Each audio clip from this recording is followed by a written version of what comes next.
If you liked that previous video where we covered some cases where radio is used to assist in emergency situations, then you'll like this one because we're going to cover a few more.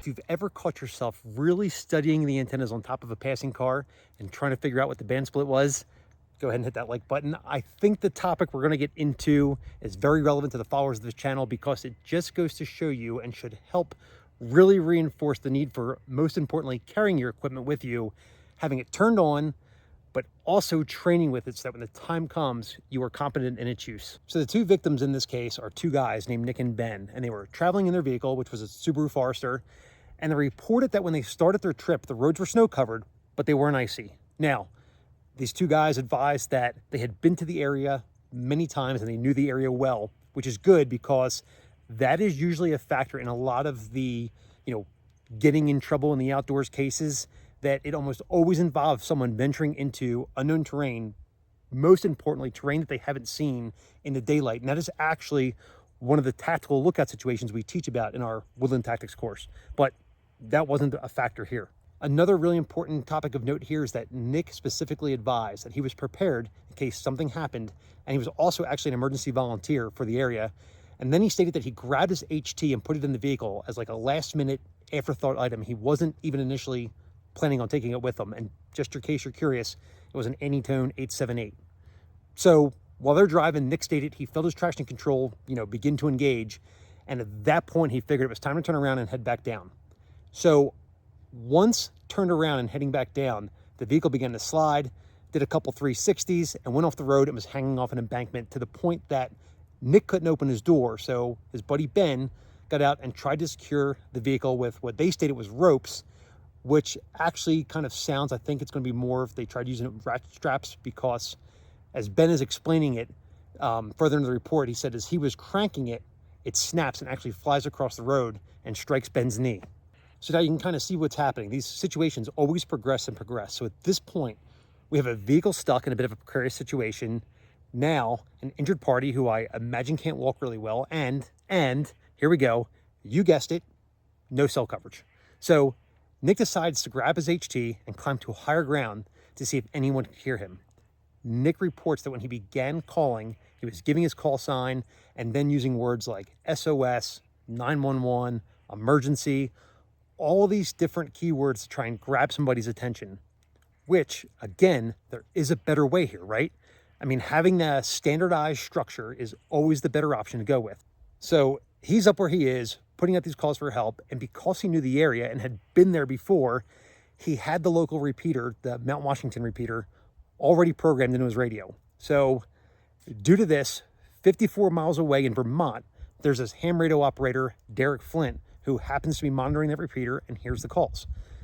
So Derek and Nick are now making comms and the information is coming through when another monitoring station, this guy, Roger Marquet Bartlett, is listening in and trying to determine where Nick and Ben are because the audio is reported to be very, very scratchy. So once again, here's just another example where the ham community comes together, springs into action, just to try to help in any way they can.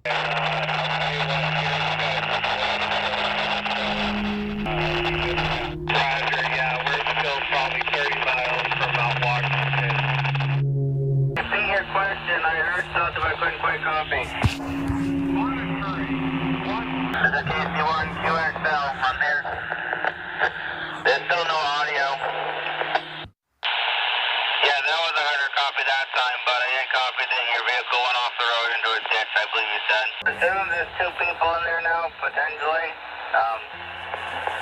I know one of the firefighters are trying the ham radio side, but I'm not sure if he's out there or not. So after a painstaking amount of time just trying to work through the really, really poor audio, Roger was able to determine that Nick and Ben were on McGalloway Road, so the rescue process was started. But they were aware that this was going to be significantly delayed with not being able to tell exactly where they were due to the weak signal and all the static. And this is where Derek really displays just some out-of-the-box thinking and advises Nick to just key up the repeater if his answer is yes, and don't key up at all if the answer is no. So now Roger and Derek begin to ask Nick just yes and no questions and just continually gather as much information and relay it to 911.